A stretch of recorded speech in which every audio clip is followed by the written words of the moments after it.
Welcome back to Go-to-Market Giddy Up, quick takes for B2B leaders. I'm Emma Monroe-Harris, founder of Found&Chosen, where we take go-to-market strategies and execute like no one else. Today's topic, that moment when you realize your Salesforce is held together by duct tape. And it's your fault. Harsh, I know, but let's break it down. All right, here's the reality. Your Salesforce should be the beating heart of your go-to-market engine. But if it feels like your Salesforce is barely holding up, like it's a chaotic mess of manual workarounds, disconnected data, and inconsistent processes, guess what? It's not Salesforce's fault, it's yours. Let's start at the very beginning, the most likely way your Salesforce was set up. A head of sales and a head of marketing convince the CEO to invest in Salesforce. They find an implementation agency. The agency gets on calls with the head of sales and head of marketing and asks the most harmful of questions. How would you like your Salesforce set up? That right there is the start of all the problems. A head of marketing and a head of sales don't have an operational mindset, not one that is going to forward plan to avoid structural conflict. That, my friends, is how Salesforce instances become a duct-taped mess that becomes a detriment to a business rather than a powerhouse. Let's lean into the mess a little bit more. Challenge 1, over-customization and quick fixes. The first culprit, over-customization. You thought adding all those bells and whistles and making knee-jerk decisions about solutions would make your system work smarter. But now you've got so many custom fields and patches, it's a nightmare to manage.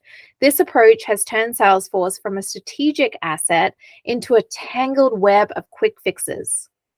I've seen it with clients, custom reports, manual processes, duct taping things together, and no scalable structure in place.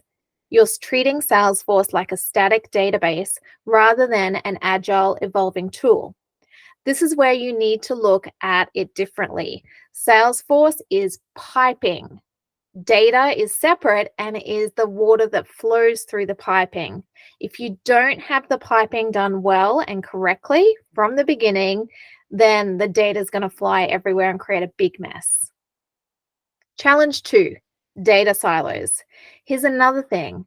You've got one team. Let's start again. Challenge 2. Let's talk data silos. You've got one team logging info in Salesforce, another one hoarding it on spreadsheets, and yet another team working off rogue CRMs. You can't expect a smooth go-to-market process when your data's all over the place. The problem isn't the tool. It's how you've let the tool fragment your processes. This is an outcome from not understanding the difference between piping and water. You've got to get your architecture piping in Salesforce right. Then the data, or water, can be directed appropriately. Here's a quick tip. Audit your piping setup and simplify. Look at what's bogging down your Salesforce and streamline. Get rid of redundant custom fields, unify your data, ensure your integrations are mapping correctly. Then you can clean your data. Step 3, lack of training and governance. It is shocking how many companies invest heavily in Salesforce, but then never properly train their teams to use it.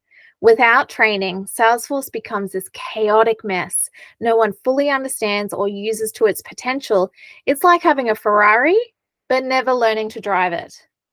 Focus on user training. And our final point, Salesforce isn't your problem. The way you've chosen to customize with knee-jerk solutions, siloed processes, and neglect training, that's the problem. But the good news is it's all fixable. Audit your system, eliminate the duct tape, and invest in proper governance and training.